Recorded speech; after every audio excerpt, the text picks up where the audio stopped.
Good day. President Trump is a very competitive man. As a businessman, he was very competitive. And as a host of the TV show Apprentice, he was very competitive as regards to his ratings. He has been very competitive in politics also. And in politics, he rates himself among the contemporary politicians that have become American presidents, starting from George Bush, Obama, and Biden. He always says that Biden is the worst president America ever had. But recently, just a week ago, we saw how very competitive he is because he tried to do something that Obama has over him, win the Nobel Peace Prize. It wasn't given to him. But October 13th, 2025 will be remembered as the day that President Trump put a very strong imprimatur of peace. He stamped an authoritative desire for peace in the Middle East. And he did that by doing something that Obama never got the opportunity to do. He addressed the Israeli Knesset. That is one he has over Obama, and that will be one that will make him very happy. You see, since the formation of the State of Israel, there's been only 4 American presidents that have addressed the Knesset. Jimmy Carter did in 1979.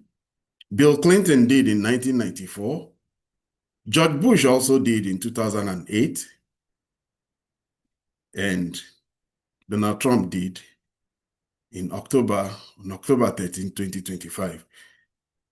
But it was the contemporary placement of Donald Trump's address to the Knesset, the circumstances that surrounds it, the message in it, the content of it, and what it signaled in history, and in fact in geopolitics within the Middle East, that is the big takeaway of his address to the Knesset. And for the past generation, he did something to one politician that has dominated Israeli politics for the past almost 30 years. He flipped it on him, and he was the one who had all the attention, and he was the star in the Knesset of Israel today. Good day, and welcome to my channel, Ebima Amungo's Perspective on Global Affairs. If you're new to this channel, please subscribe. If you have any opinions regarding the views I express in this video, please put them in the comment section. And please do well to like and share this video. Prime Minister Netanyahu has been Prime Minister of Israel over several decades. And in that time, he has done something that no other Israeli Prime Minister has done. There has been 4 Israeli prime ministers that have addressed the American Congress, but one has been very, very dominant in the past few years. Benjamin Netanyahu has addressed the American Congress 4 times. 4. It's unheard of. No other president in America, in the world, has been able to do that. Yitzhak Rabin, though, Menachem Begin, and even the Israeli president Herzog has actually addressed the Congress. But for the 4 times, Netanyahu has been very dominant in Israeli politics, but it is his role in American politics that really has become a source of concern. He has, over the past few years, been very, very insistent and stringent about Israeli armed enemies, the enemies, 7 countries that he felt were inimical to the interest and security interest and well-being of Israel. He has repeatedly called on the Israeli state, the American state, to help Israel in defeating them. Libya, Syria, Iran, Iraq. And America has stepped up to the plate and gone to war with Iraq, bombed Libya, toppled the government in Syria, destroyed the opposition in Lebanon. He has had a lot of victories. And he bestraddled the Senate because the Congress in America, because he has such a big influence, no thanks to the big evangelical support he has in America. He has a Christian Zionist and then the Jewish Zionists also who have supported the Israeli cause. So whenever he comes to the Congress, he is very guaranteed of one thing: standing ovation. In 2015, he had 53 standing ovations from Congress. In that particular case, he came to address Congress to spite Obama. In 2024, he was there again. This time he had 58 rounds of applause. But today, the applause was not for Netanyahu. In fact, Netanyahu, if it hadn't been decorum, he would have been booed. The applause was for President Donald Trump. Donald Trump went to Israel, selling a new message. He's selling them a new reality, that they should turn their leaf, they should turn a new leaf and become good neighbors with the Arab states around them. It so turns out that this war in Gaza has changed how the world perceives Israel. And this war in Gaza Thank you very much. has made it that now Thank you very much. Israel's stature in the world has really changed. The Arab countries have become so united. They've taken a very strong position against Israel, almost all in one voice. America first supporters of President Trump have also taken a very strong position against Israel.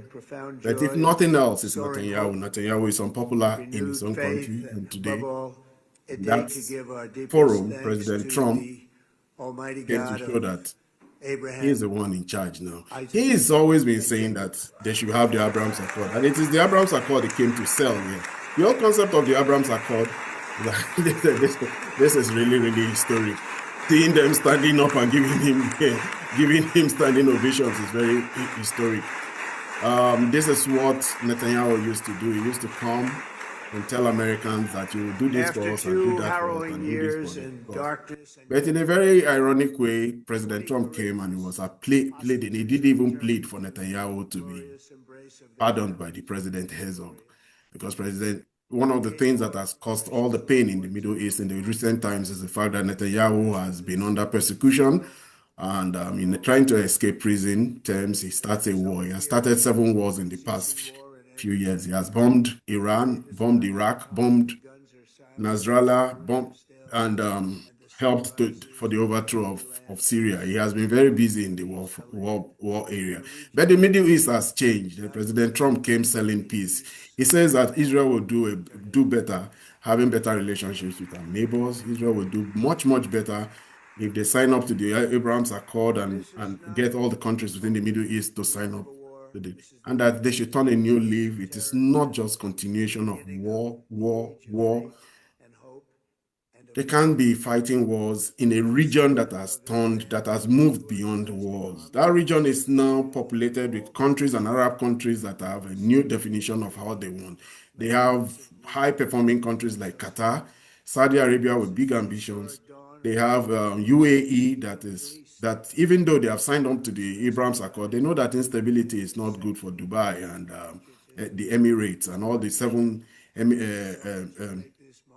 Emirates that make up the United Arab Emirates. So President Trump was selling this to them, and today the Israelis couldn't. They did to Netanyahu what Netanyahu does to many American presidents. They gave President Trump standing ovation, one standing ovation after the other, one standing ovation after the other. President Trump was very magnanimous. He tells them Israel must stop this war.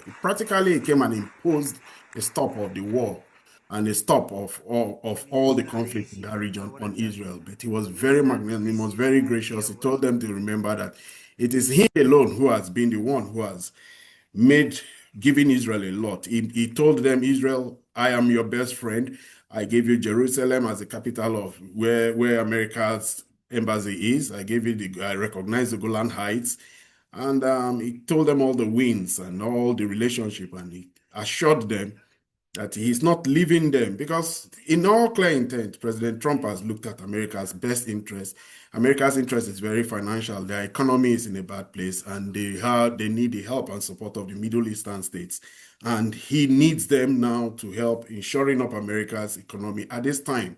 And it is for that reason that he just was not so keen on Israel continuing this war and possibly expanding the war, wanting to expand it into Iran, wanting to expand it. Israel was just unrelenting, and the destruction going on in Gaza was leading to the point where genocide was being bandied. There was demonstration all over Europe. It was getting to be very fragile. And ultimately, President Trump went for the second leg of his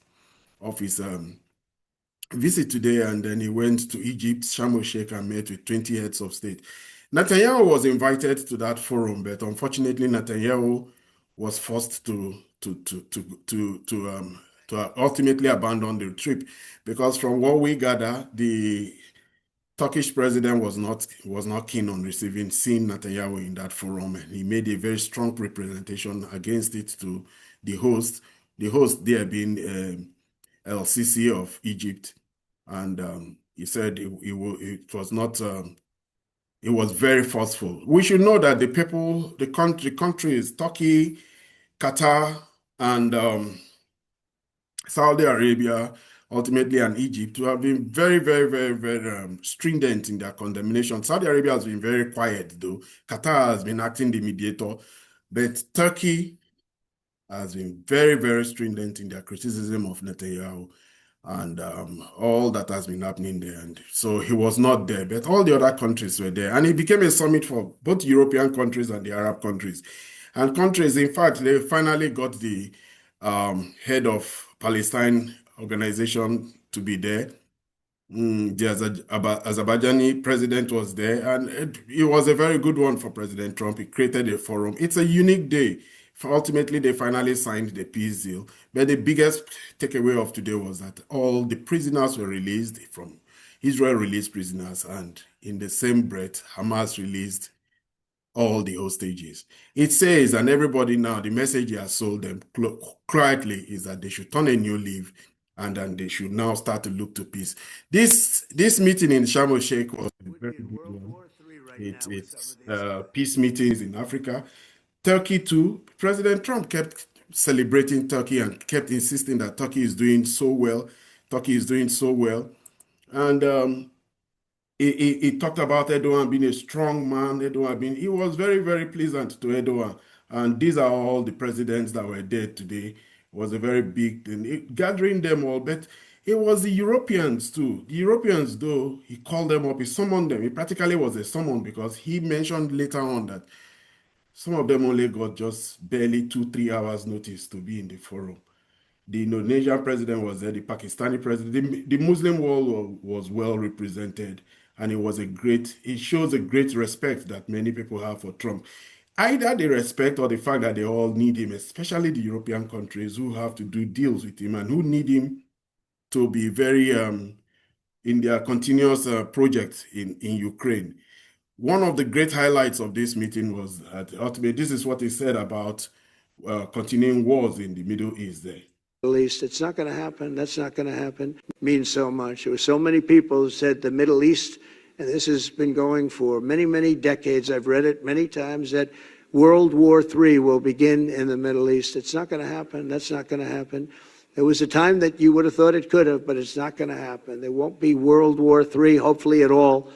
But it's not going to start in the Middle East. We're not going to have a World War III if we're smart. It'll never be a World War III. Our work begins right here and right now. Yes, the Middle East is very, very important to President Trump at this point in time for oil, for sale of arms.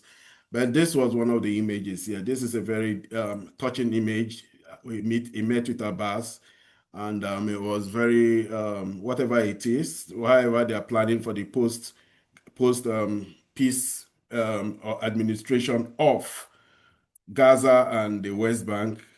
whatever it is that is there, but this is a very gracious moment. We have not seen anything like this in several aeons where the Palestinian and the American president are meeting together.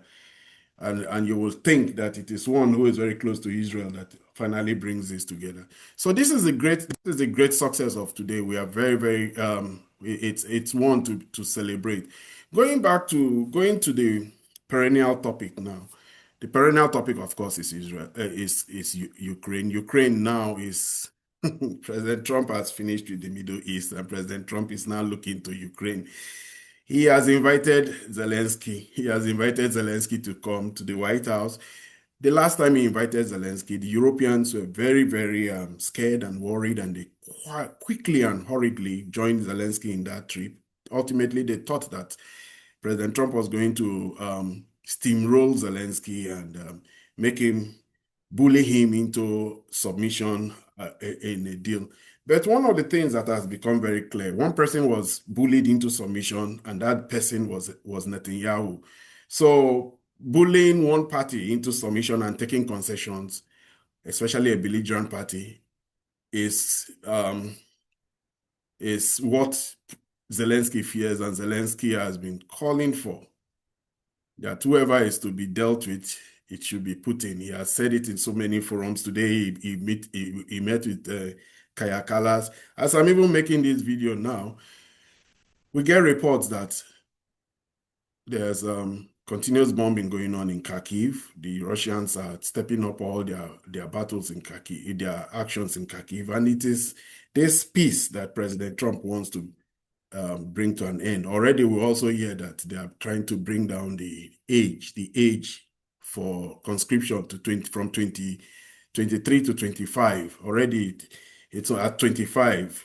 So now they want to bring down more people so that more young people, 18 to 25, in fact.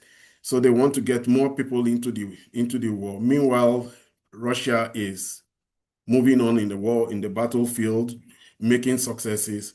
Kaya Kallas visited, and Kaya Kallas was with President Zelensky. President Zelensky also addressed the parliament, the European Parliament, and it was this common refrain: Putin should be punished. Putin should be punished. Putin should be punished. Making a compromise with Putin is not in the frame of mind of any of the Europeans. Europeans just don't think that it should be one of the things that they should do. And it is very worrying at this point in time, because the Europeans are totally not where President Trump is. But President Trump has farmed out the war to the Europeans. Of course, nobody is telling him to use American money anymore. And money has become a big problem for Ukraine. And for that reason, now they want to seize or use Russian sovereign wealth that has been seized or that has been blocked in Euroclear. They want to use it as guarantee for a loan that they call Ukraine reparation loan. In this meeting also going on there now, all the actions of the Europeans were just quiet there. They could not really do anything. They obviously may have come to lobby President Trump regarding how he's going to relate with Zelensky. They have their own worries. For the past few days, their own domestic issues have become so problematic to them that we don't get to hear their voices. The government, trying to form a government in France, is a problem for Macron.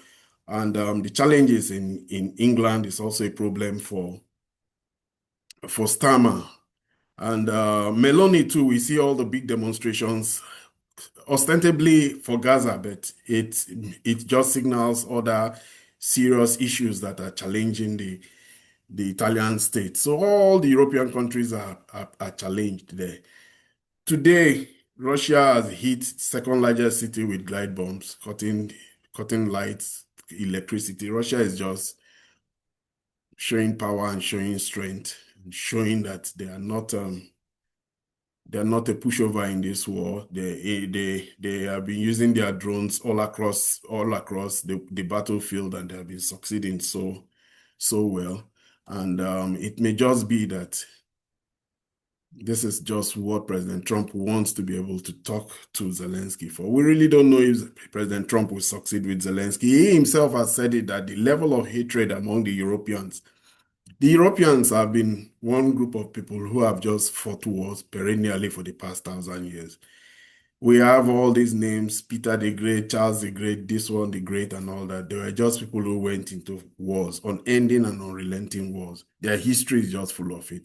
And it is those wars that finally brought them up as empires and also ultimately brought them down to where they are now, where America is completely, they're all vassal states of America, it's hard to say because President Trump shows it.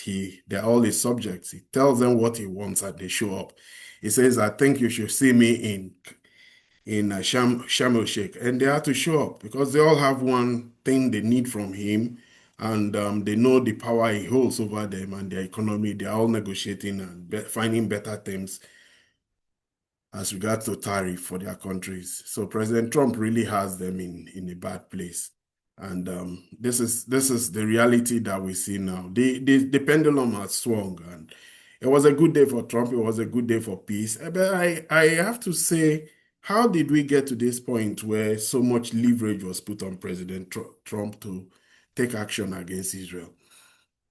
If we take, as we're discussing this peace matter, I will actually look at it, and since it is a show about my own personal perspective, I sincerely think that it has a lot to do with the fact that the Middle Eastern states over 10, 15 years ago chose a totally different path for themselves.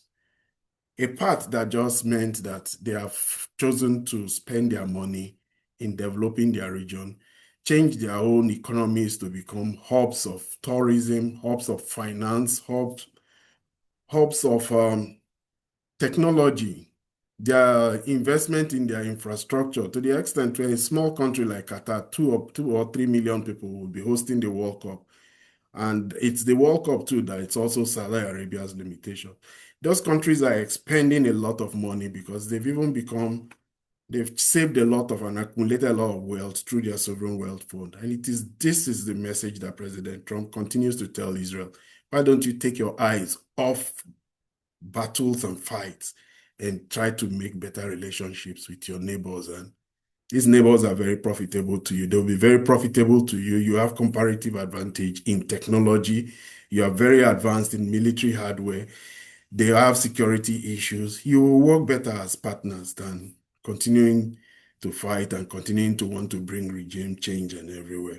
For Netanyahu, it's a sad day. This is the day he was finally defeated, completely so. He would have to come to terms with it. President Trump was very magnanimous to him, very magnanimous. And he told President Herzog that the Israeli president, maybe you should pardon him. He asked directly from President Herzog that Netanyahu should be pardoned. It was one of the things he said, because it is the fact that this persecution has prompted and pushed Netanyahu into escaping the dates he have in court with a new war.